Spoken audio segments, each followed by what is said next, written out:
Hey everyone, so funny if not tragic story here that I think illustrates the FDA's ignorance, hard-headedness, and inability to use rational thinking. The FDA recently came out and stated that psilocybin, the active ingredient in magic mushrooms, might be a breakthrough treatment for depression.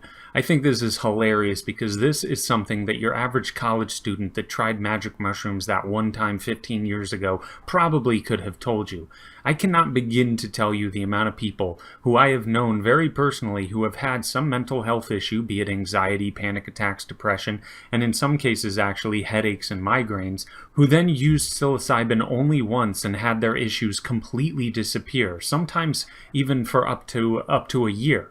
Now, that is not to say that psilocybin is without its risks. If you have no idea what you're doing and you take a heroic dose, especially in a place you're unfamiliar with or around people you're unfamiliar with, the likelihood that you derive any benefit will probably go down due to the bad trip you're about to go on. But I just think it's funny when the FDA so clearly and quite literally lags years behind in terms of knowledge that people figured out far before our grand government overlords put two and two together.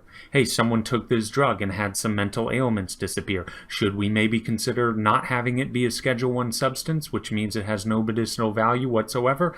Well, as long as the FDA controls that racket, I wouldn't count on it. And here's another important point to be very serious about. Suicide is a very real issue in the US, obviously, especially among people suffering from true depression. How many of those suicides do you think would not have occurred if people were allowed to at least give psilocybin a try and possibly have their symptoms be relieved for up to possibly a year? You see, this is why we have a more difficult time criticizing the FDA. It's easy to point out drugs that they kept from market that might have ended up being bad, but it can be very difficult to figure out how many people die or live in misery that could have been prevented from a drug that the FDA withheld from the market. And let me tell you, if it ever becomes extremely widespread that psilocybin is an extremely effective tool against depression and suicide rates go down if psilocybin is allowed to be used, expect almost nobody to call out the FDA on their explicit role in blocking access to a medicine that could have potentially prevented a substantial amount of suicides.